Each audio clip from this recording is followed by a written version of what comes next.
काय सांगाल, आज 114 कोटी रुपये खर्च झाले. 2017 पासून योजना सुरू आहे.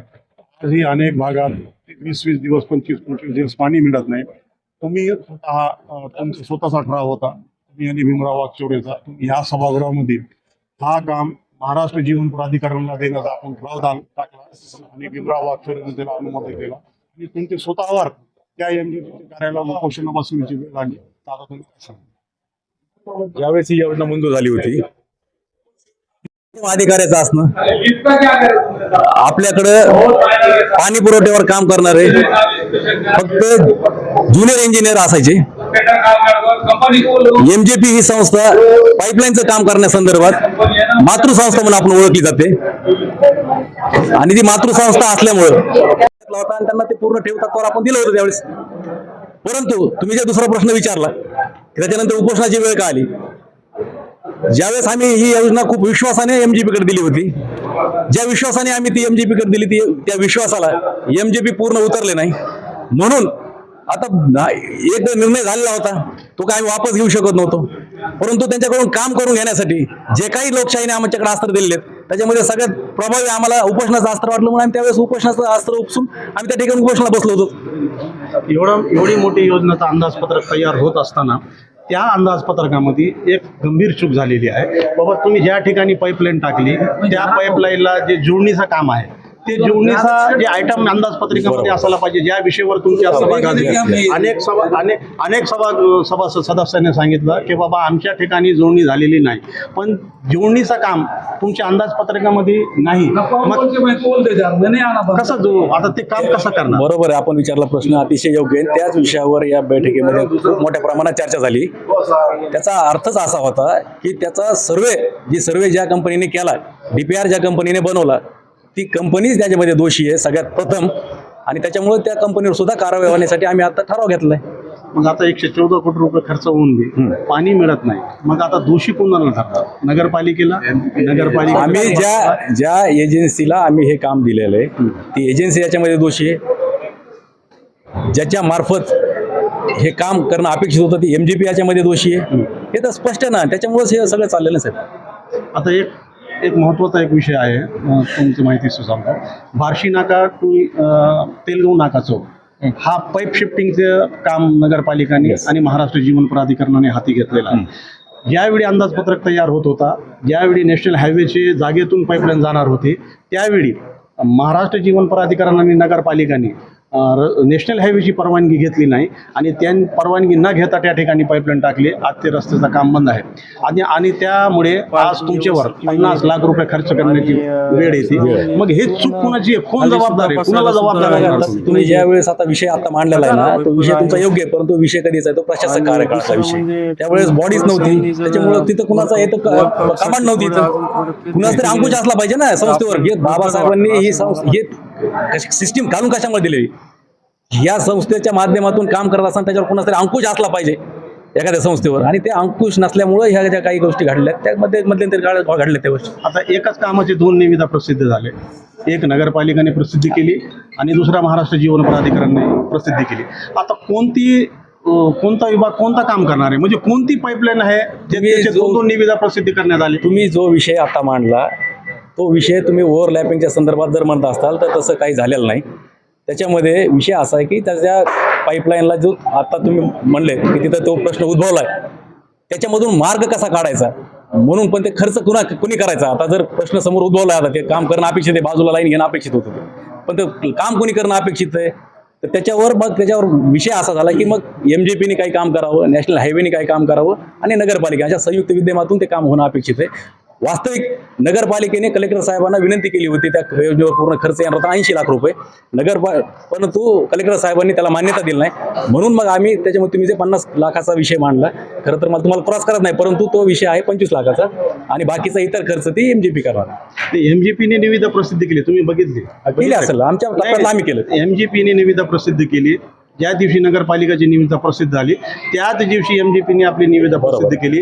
त्यांनी त्यामध्ये 30 लाख रुपये खर्च दाखविला आणि ते स्पष्ट म्हणतात की गोल्डन चॉईस हॉटेल बार्शी नाका ते तेलगाव नाका चौक पाईप शिफ्टिंग करायची.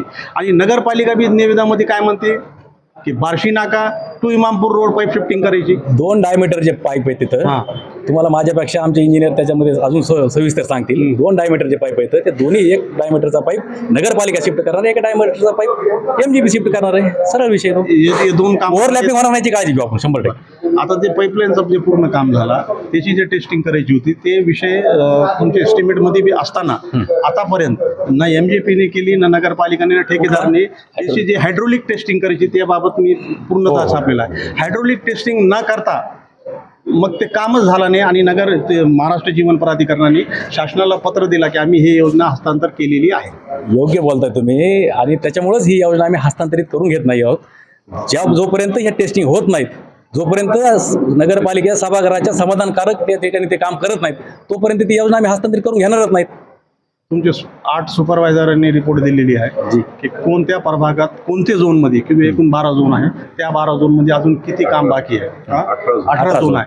तर 18 झोनचे जे सुपरवायझर आहे 12 ते सगळ्यांचे नाव आहेत. ते 12 सुपरवायझरांनी काम रिपोर्ट दिलेली आहे. इथं सांगितलं की- त्यांनी कबूल केला आता. दिलेली आहे की बाबा हे काम झालेले नाही. बरोबर. मग हे काम ना होता त्यांनी मग शासनाला देणे की बाबा आम्ही ही योजना हस्तांतर करून टाकलेली आहे. चुकीचं करले ना ते, आम्ही करून घेणार ना त्याच्यामुळे. ते सरळ सरळ त्यांच्या चुकीची मागणी ना, आम्ही ते पूर्ण करणार नाही ना.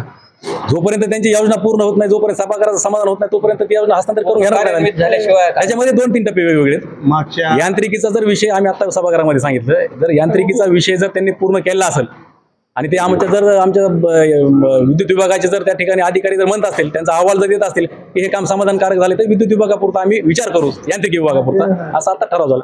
मागच्या सभा काउन्सिलमध्ये तुम्ही नगरसेवक होतात, तुम्ही होतात. आता हे योजना MGPची झाली. आता भुयारी गटर योजनेच्या संदर्भात भुयारी गटर योजनेचे खोटे कागदपत्र देऊन योजना मंजूर केली. ज्या ठिकाणी जे प्लॅन लागणार होता त्याचे खोटे करारनामे आणि ज्या ठिकाणी जे लोकांकडून तुम्ही जागा घेतली त्याचे खोटे करारनामे हे महाराष्ट्र शासनाला देण्यात आले आणि योजना मंजूर करून घेण्यात आली. त्याच्यामध्ये 19 कोटी रुपये खर्च झाला आणि जागा तुम्हाला उपलब्ध करू देता आली नाही. आता योजना झाली, 19 कोटी रुपये पाण्यात गेले. मग ह्याला जबाबदार कोण आहे? तुम्ही जे अमृत योजनेबद्दल त्यातले 2 पार्ट आहेत, एक भुयारी गटार योजना आणि दुसरी तुमची पाणी पुरवठ्याची योजना. ह्या 2 योजनेच्या अंतर्गत ज्यावेळेस बीड नगर परिषदेमध्ये 2017ला इथं हस्तांतरणाचा ठराव घेण्यात आला, जी योजना कार्यान्वयन यंत्रणा बीड नगर परिषद ठेवा म्हणून मीन फारुख पटेल भांडत होतो त्यावेळेला तत्कालीन नगराध्यक्ष डॉक्टर भारतभूषण क्षीरसागर यांच्याशी, की ती पूर्ण ठेव तत्वावर म्हणजे पूर्ण सगळी न्यायची MGPने द्यायची. आज MGPच्या कार्यकारी अभियंत्यांनी त्यांचं रडगाणं मांडलं इथं की माझ्याकडे 12 इंजिनियर आहेत आणि आमची सक्षम नाही आहेत महाराष्ट्र जीवन प्राधिकरण योजना कोणतीही पूर्ण करून देण्यासाठी. आणि आम्ही हे 2017ला सांगत होतो की आपले 50 नगरसेवक भीक मागितल्यासारखं तिथं दारात जाऊन बसले की माझ्या इथं 100 मीटर टाकायचे, 200 मीटर टाकायचे. आणि तीच गत झाली. 2021ला तत्कालीन नगराध्यक्ष डॉक्टर भारतभूषण क्षीरसागर यांनी नगर परिषदेच्या सर्वसाधारण सभेमध्ये मान्य केलं त्यांनी ही चूक, की आपली ती चूक झाली. परंतु अशी चूक मान्य करून आणि ज्यावेळेस मीन पटेल सारखे लोक त्यावेळेस सांगत होतो की आपल्याला हे दूरगामी परिणाम भोगावे लागतील याच्यातले, आणि ते आज तुम्हाला भोगताना दिसतोय आपण बीड शहर, आणि हे सगळं बीड शहराच्या माथी लागलंय. मग त्यामुळं या सगळ्या परिस्थितीमध्ये तत्कालीन जे कोणी होते राज्यकर्ते ते जास्त दोषी आहेत. कारण त्या वेळेला तुम्ही भुयारी गटार योजनेची ज्यावेळेस सुरुवात झाली या शहरामध्ये त्यावेळेस 3 दिवस आम्हाला उपोषणाला बसावं लागलं होतं. याचे तुम्ही देखील साक्षीदार आहात. आणि या सगळ्या परिस्थितीमध्ये जे काही डॉक्युमेंट्स खोटे नवे जोडले, आता आम्ही असं ठरवलंय नवा विचाराचं आणि शहराला प्रगतीकडे घेऊन जाणाऱ्या विचाराचं इथं सत्ता केंद्र तयार झालेलं आहे. नवीन लोक आहे, थोडा वेळ लागेल, परंतु शहराला काहीतरी चांगलं द्यायचं आहे आम्हाला, असं या आशयाचं. मग हे सगळं मागचं काही गोष्टी सोडून द्यावं लागणार आहेत आपल्याला, आणि पुढं लोकांना कशा सुखसुविधा मूलभूतच गरजा आहेत त्याच कशा पूर्ण करता येतील यासाठीच आम्ही सगळ्यांनी एकत्रच सगळेच पक्ष असतील मग त्याच्यामध्ये. आणि त्यात पाणी पुरवठा सभापती आमचे मित्रच आहेत, उपाध्यक्ष, त्याच्यामुळं अजून जास्त गतीनं कशी शहरातली तहान भागवता येईल यासाठी आमचा आजच्या मिटिंगमध्ये आढावाच त्या पद्धतीने घेतलाय. आणि इथून पुढचंही तुमच्यासारख्या लोकांचं सुद्धा सहकार्य लागणार आहे आम्हाला याच्यामध्ये. थोडं टीकात्मक थोडं बाजूला ठेवा, आणि नवीन पोरं जर काही चांगलं करत असेल तर तुमच्यासारख्याचा आम्हाला पाठिंबा गरजेचा आहे. त्या अनुषंगानं आम्हाला सहकार्य करा. बाकी आजचं जे सगळा अहवाल आहे याची इतिवृत्त आम्ही तुम्हाला देऊ. तुमचंही अभिनंदन याच्यासाठी की आजची तुमची मी बातमी पाहिली खूप डिटेलमध्ये आलात तुम्ही. म्हणजे आम्ही जे 10 वर्ष घातलेत पटेल आम्ही म्हणजे उपोषणापासून, तर तेही तुमचं अभिनंदन. परंतु आता थोडं तुम्ही पॉझिटिव्ह याच्यामध्ये या की नवीन हातात कारभार आलेला आहे आणि त्यातून काहीतरी नवीन चांगलं होईल. यात पालकमंत्री आता सुनेत्राताई आहेत, विजयराजे पंडित आहेत, हे सुद्धा नवीन लोक आहेत आणि यांना सुद्धा इथलच्या अडचणी माहीत झालेल्या आहेत. त्या अनुषंगाने आम्ही सगळेच पाठपुरावा करतो. AG नागपूरने एक रिपोर्ट दिले की AG नागपूर असं म्हणतात की तुमचं जे काडी वडगावचं जे प्लॅन्ट आहे त्या प्लॅन्टवर जे पंप ठेवलेले आहे 55 लाख रुपये खर्च करून 4 वर्षापूर्वी ते खरेदी करण्यात आले. ते पंप आता उपयोग येण्यासारखे नाही. म्हणजे 55 लाख रुपये तुमचे आता ते पाणीत गेले असं ते AG नागपूरने आपल्या रिपोर्टमध्ये लिहिलेलं आहे की आता हे पंप चालू पंप- शकत नाही. जुने पंप- नवीन पंप खरेदी करून तिथं ठेवलेली आहे. नवीन पंपाचा विषय नसेल, जुना पंपाचा विषय असेल. 4 पंप नवीन खरेदी केले. त्या 4 पंप जे आहेत बसविण्यासाठी लावण्यात आलेले होते. MGPचं म्हणणं असं आहे की आम्हाला पूर्ण क्षमतेने भार मिळत नाही. त्या भार मिळत नसल्यामुळे हे पंप आम्ही लावू शकत नाही, म्हणून ते ठिकाणी ते पडलेले आहेत. तुम्ही तिथं जाऊन बघू शकता. काहीतरी याच्यामध्ये आपल्यापर्यंत अर्धवट माहिती आली असं मला दिसतंय किंवा माझी माहिती कमी असेल, मी माहिती घेईल तसं. परंतु त्या ठिकाणी आपल्याला 500चे पंप आपण त्या ठिकाणी बसवणं आपलं म्हणजे विद्युत भाराचा विषय म्हणले ते 500चे पंप आपला पूर्ण क्षमतेने चालू करण्यासाठी आपला विद्युत भाराची आवश्यकता आहे. पूर्ण क्षमतेने विद्युत भार नसल्यामुळं ते पंप बंद होते. पण त्यासुद्धा आम्ही काही पंपाचे कार्यान्वित केले तर काहीचे काय त्याला हे आपण स्टँड बाय ठेवले 2 पंप आणि 3 पंप चालू त्यांचे. आता एक भारचा विषय आहे, म्हणजे तुम्हाला पूर्ण क्षमतेने भार मिळत नाही. शासनाने तुम्हाला सौर ऊर्जाचा प्रकल्प दिला होता. 2 ठिकाणी ते योजना राबवायची होती. एक ठिकाणी लिहिली, एक ठिकाणी जागा मिळाली नाही म्हणून 4 कोटी रुपये ते एजन्सीकडे पडलेले होते.